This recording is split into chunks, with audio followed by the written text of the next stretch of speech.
Welcome to the Friends with Money podcast, brought to you by Money Magazine, creating financial freedom for Australians since 1999.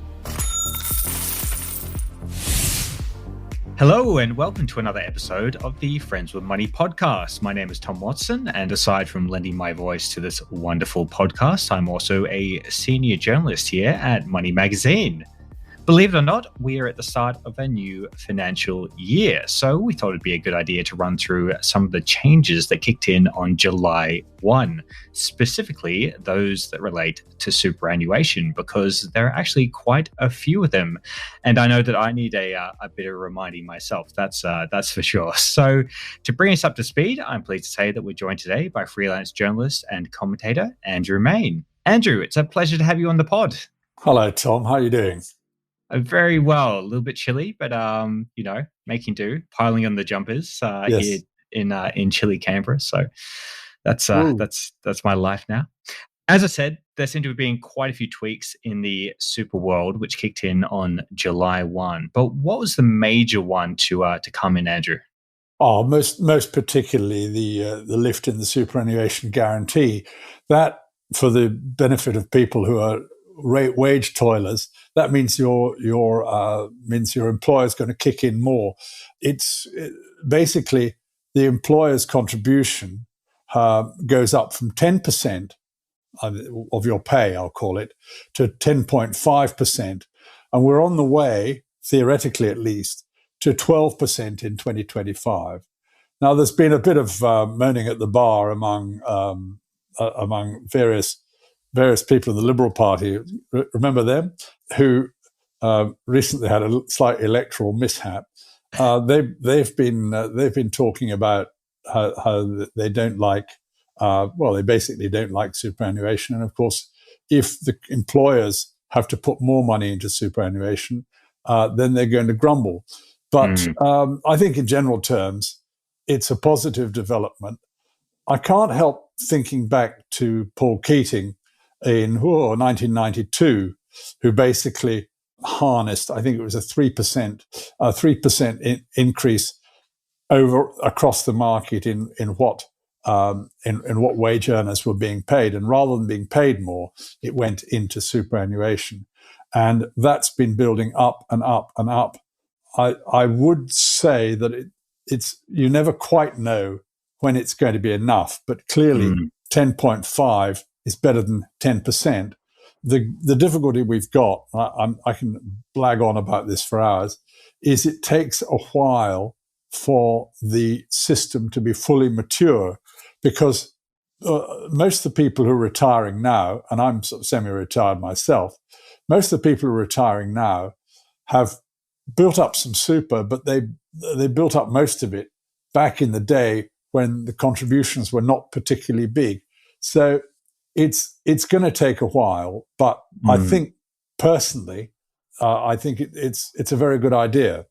I'd also make the point. Sorry, you haven't had the chance to ask any questions. I'd also make the point that these changes were brought in by the coalition government, and they've been made law now. And the new Albanese government, I don't think has made any changes to them. I don't think they could.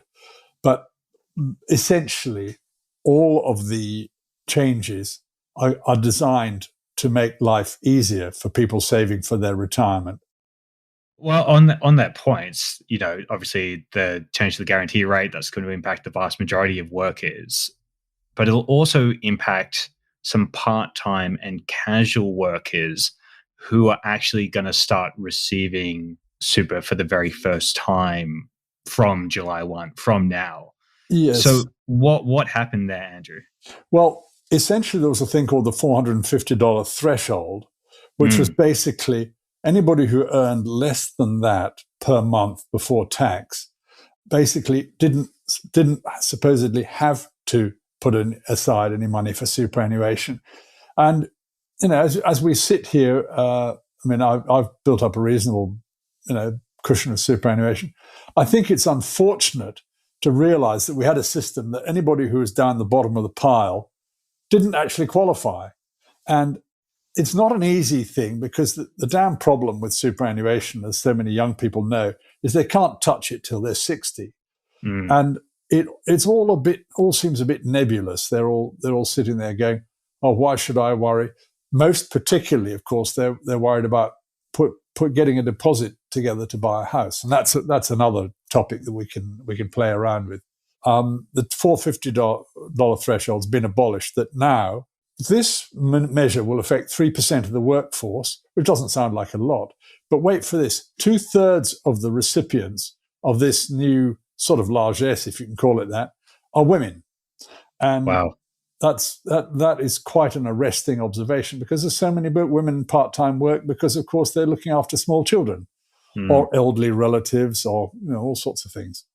Yeah, so that's a significant positive. It's probably a little bit of a fiddle to administer, because in many cases people have got more than one part-time job, but it shouldn't be insuperable. So moving on, Andrew, are there any changes that will impact older Australians or those nearing retirement? You said that yourself, you're semi-retired now. Are you looking forward to any of the changes that are about to come in, that are coming in, I should say? Well, personally, no, but there's a few interesting things. Perhaps the key detail here is the work test. It's been scrapped for older Australians.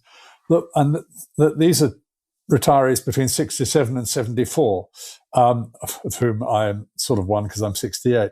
Retirees aged between 67 and 74 can top up their superannuation without having to satisfy any test, provided that their superannuation is less than 1.7 million in July 2022.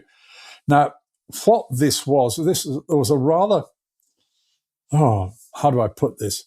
It was a rather arcane work test that was a very low threshold anyway, that it specified you had to be employed for at least 40 hours in a consecutive 30-day period at 1 month in the year, which is all a bit weird, really. I often think that there are odd laws and regulations in place because some politician was nervous of losing votes. Cutting to the chase, retirees, those famous retirees aged between 67 and 74, should jolly well be able to save up as much as they can now, because the more they save up, in a perfect world, the less the government's going to have to bail them out later. Exactly. So I really feel that that was a strange rule, and its departure is a good one. You can also receive the government's superannuation co-contribution after you're 67. Well, I can't remember what that is because I don't get it, but the government does actually help people save, believe it or not. It basically puts in, I think it's about $1,000, $1,500 a year to people who are lower down the food chain in the superannuation savings area. And that can't be bad. The co-contribution is just another little perk that the government is throwing towards people who are struggling to assemble a decent pile of superannuation, and that cannot be bad. I should throw in also the famous bring forward provisions. There's often an anomaly between people who are retired and their spouse, who's being male. Most males find their spouse is younger, and the spouse is often a woman who hasn't been able to assemble anything like as much superannuation as their husband, for reasons already discussed. Under using the bring forward provisions, you can move up to $300,000 into your younger spouse's super account. It can increase your eligibility for the age pension, as well as the valuable concession cards, such as the concession health card, under the assets test until the younger spouse reaches pension age. So it's what am I groping towards? It's an evening up arrangement, and it's more tax effective. Now, I'm just trying to think if there's any obvious way to game that, and I'm sure there is. There's all kinds of ways to fiddle things, but the intent of this measure strikes me as being pretty good. There's absolutely no doubt that, let's say you've got some man who's in his 67 plus. He's got a wife who's still in her 50s, and she's looking at her super balance. She's looking at his super balance. she's sitting there going, this doesn't seem fair, because she spent, approximately, perhaps 7 years, perhaps 10 years, or perhaps longer out of the workforce because of family responsibilities. And she should absolutely not be penalized for that. And if something's tax effective, grab it. It seems to me that that's, to use the famous phrase, that looks like a no-brainer. There's another possibility, which is about downsizing. Yes, downsizing. They're one of those buzzwords at the moment, right? Yeah. Now, how that works is that if you sell a bigger house and buy a smaller house, it makes perfect sense to whack extra the difference into superannuation. And the way that works is you can contribute up to $300,000 into your super for each member of a couple to go into superannuation. And not only that, but the eligibility for downsizer contributions is lowered from age 65 to 60. Right, so, okay. I can't see what's villainous about that. Downsizing makes a lot of sense. It releases more housing into the market, and that ideally will, if supply increases in a perfect world, that will make it a bit easier for young people to get into the market. Well, you give me the perfect segue there to ask what's going on with one of the many schemes available for first home buyers at the moment, which is the First Home Super Saver scheme. So what's actually been changed with that one, Andrew? The First Home Super scheme, if I can get this right, it basically allows you to put your FHSSS, it's called.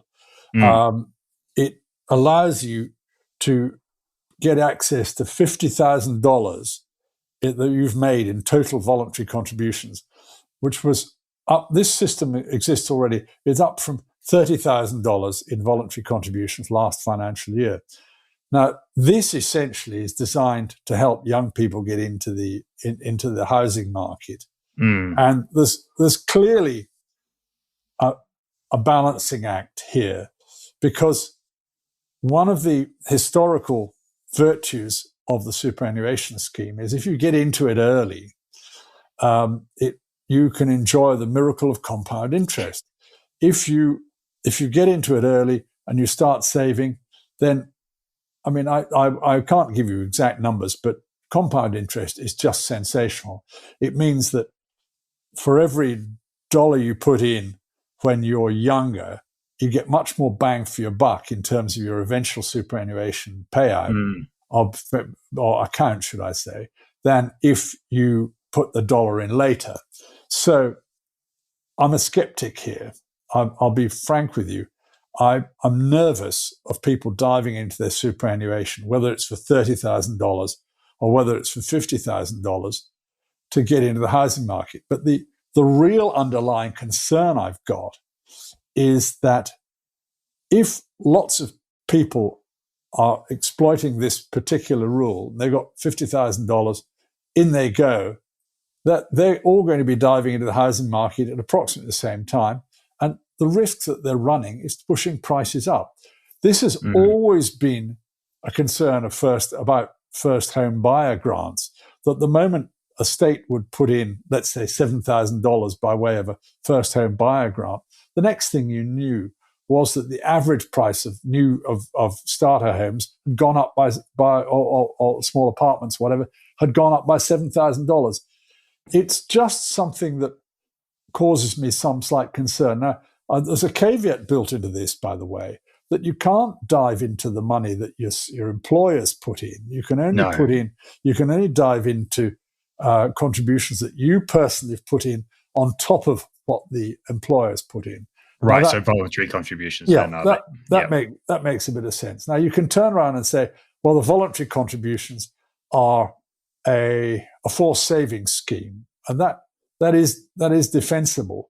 But it's always worried me, the more ways the government can find to get you to take money out of your superannuation fund when you're still young and earning, the more awkward it could potentially become. Just summarizing then, you can use $50,000 of your superannuation to buy your first home under this FHSSS system. But it does worry me. I think what is more likely to be happening, to be honest, is that a lot of parents, the bank of mum and dad, will be helping their children into the property market. Now that's open to debate, but that's the way the free market works. If parents of children who are in their 20s or now early 30s are basically giving them a leg up into the property market, it's not the government's job or a political party's job to say you can't do that. It's if that money's been saved and tax has been paid on it, then they should absolutely be able to do that. And by the way, as somebody gets into their retirement, into their pension phase, if somebody's saved up superannuation and their children are looking to get into a housing market, there's nothing to stop those retirees from pushing some of their tax-free superannuation into the hands of their children to get into the market. Now that's not going to change. That's just the reality of life. Andrew, I feel like we could get you back on, or maybe we should get you back on for an extended chat about housing and the housing market and various schemes out there, because it's definitely a subject that I'm very interested in as well. But we should probably leave it there for today. Otherwise, we'll give too much away. So I do feel a lot more informed than I did 15 minutes ago, though. So thank you so much for coming on the show. And like I said, we'll have to get you back on the pod well before July 1, 2023. That's for sure. Well, thank you very much. I'm reminded of Mark Scott, who was running the ABC. He used to refer to learning by talking. And I suspect that we've done a bit of that this morning. So thanks very much. Don't forget that if you enjoy listening to the Friends with Money podcast, you can help us out by recommending it to your own friends and family, or by leaving us a review on iTunes or the Apple Podcast app. But 5 stars only, please. Pretty please. And while you're there, hit the subscribe button to make sure that you don't miss out on all our future episodes. If you have any questions, comments, or story ideas, we'd love to hear from you. So feel free to send them our way via the dedicated email, which is podcast@moneymag.com.au. And last but not least, be sure to head over to moneymag.com.au to keep up to date with all the latest financial news and views. That's it for this episode of the Friends with Money podcast. I'm Tom Watson. Bye for now. Thanks for listening to the Friends with Money podcast. For credible, independent, and easy to understand financial commentary, visit moneymag.com.au. Please remember that the views and opinions expressed in this podcast are general in nature, and further independent advice and research based on your personal circumstances should be sought before making an investment decision.